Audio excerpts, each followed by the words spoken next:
and this is from Moore's poem. What is our innocence? What is our guilt?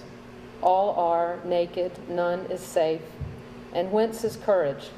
The unanswered question, the resolute doubt, dumbly calling, deafly listening, that in misfortune, even death encourages others, and in its defeat stirs the soul to be strong. As a parent, it is difficult to admit with Marianne Moore that none is safe. Some things make the point vividly, some only hint. One March, years before Ike's illness, we had a week out of school. At dawn on a Sunday, we woke the boys, popped baseball caps on the two of them, and headed for the airport, then to Florida for baseball spring training, a dream vacation. On board, I must have had the complacent look of a parent fulfilling her family's desires. We were at who knows what altitude, 20, 25,000 feet, cruising the moderate distance between Atlanta and West Palm Beach. The plane started shaking and bouncing. I was seated between the two boys, who were then 8 and 10. Noah was across the aisle. "What is that, Mom? What's happening?" Nick asked, his voice pitched a bit high. "Oh, don't worry, it's okay," I said, and I put my arms around the two of them and looked straight ahead. I knew Nick would see the fear in my eyes. As the plane shaking and bouncing continued, harder and more sustained than I could recall experiencing, I knew that there was absolutely nothing I could do but cover up my illusions of control with my illusions of calm. Illusions they certainly would be. I was truly keenly afraid for my sons, for whom I was responsible, for whom I had made the decision to get on the plane that morning. So many times through the years, I had thought I was keeping them safe. In fact, that had rarely been in my power, and the extent to which I could protect them was shrinking exponentially every year. No longer were they toddlers reaching to explore the dials on the old gas stove. As surely as the plane was bumping and rattling in the clear air turbulence, Ike and Nick were flying away in their lives beyond any ability of mine for safeguarding.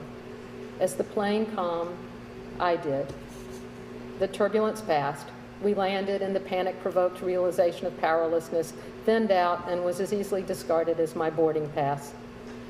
A residue remained, a muffled, tucked-away awareness that there would be more frightening moments in my sons' lives, things more sustained and wrenching than airplane turbulence, things that would rattle and shake with no apparent cause and no near-term end.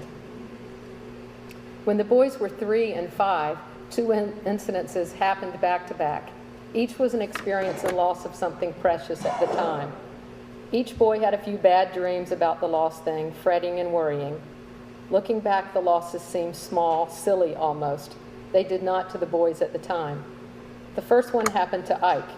He dropped a tiny paintbrush he had been using down the bathroom sink drain when he was washing it. With no possibility of retrieval, he fretted, "The little paintbrush down there in the dark, lost." Not 24 hours later, Nick, stepping off the stool on which he stood to use the toilet, doing things with his usual bravado and flair, flicked his favorite red and yellow clown washcloth from the toilet bar into the air.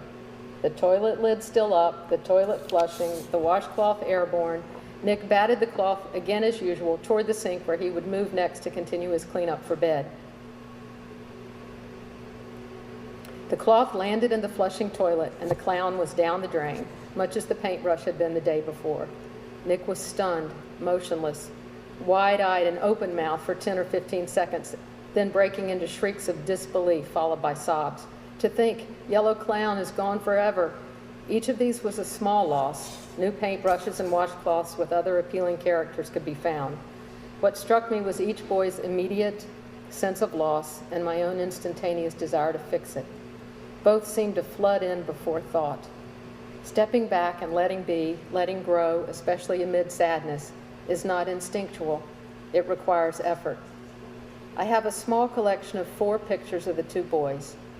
I had discovered in a summer sorting of photographs accumulated through the years that in significant ones I was often taking pictures of Ike and Nick together from behind. There they were, toddling along at ages 3 and 5, up the hill outside of Cabot, Vermont, and then 11 and 13, wading through the waist-high grass beneath the silver-green leaves of the olive grove, winding up to the town of Vinci in Tuscany. In these two, there is no sign of Ike's illness. Then a year or two later, there was Ike, his arm draped over Nick's shoulder, the two of them making their way up a gentle incline at the Desert Museum outside Tucson. In the most recent picture, the boys, 15 and 17, are walking late in the day in the loggia at the Palais Royal in Paris. In these last two, Ike's back and legs akimbo. The illness has begun. It is a perspective I'm trying to hold on to, this letting go. Stepping back, observing my two sons, I can see Nick continue to claim his life, to vindicate, to answer life yes, and in that to love his brother.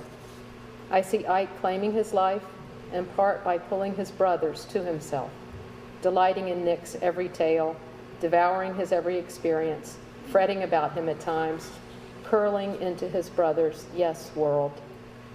The yes is not an all the time done deal. It is not perfection. It is an alternative and a choice. And this is the excerpt from To Yes by Kenneth Koch. You are always the member of a team, accompanied by a question. Am I a yes to be posed in the face of a negative alternative? Or has the sky taken away from me its ultimate guess, and how probably everything is going to be eventually terrible, which is something we knew all along, being modified by a yes? When what we want is obvious but has a brilliantly shining trail of stars. Or are those asterisks? Yes. I love your development, from the answer to a simple query to a state of peace that has the world by the throat.